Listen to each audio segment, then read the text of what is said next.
بسم اللہ الرحمن الرحیم۔ مجرحہ کے ہجے کس طریقے سے کریں گے؟ دو طریقے ہیں اس کے ہجے کرنے کے۔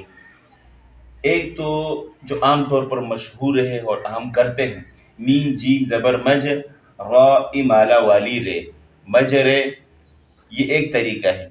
دوسرا طریقہ اس کا یہ ہے کہ میم جیم زبر مج را ممالہ رے، مجرے ہا الف زبر ہا، مجرے ہا وقفاً یا آگے وقف، مجرحہ۔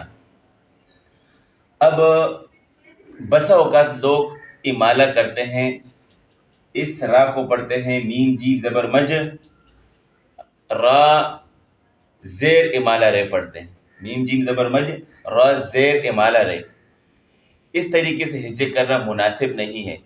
اس کی وجہ یہ ہے کہ جو امالہ ہوتا ہے، امالہ کی تعریف کیا ہے کہ زبر کو زیر کی طرف، الف کو یا کی طرف مائل کر کے پڑھنا، یہ ہے اصل امالہ کی تعریف۔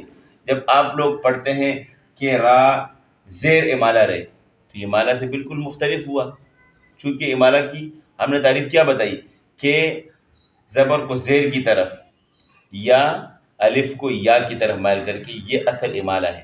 ٹھیک ہے انشاءاللہ۔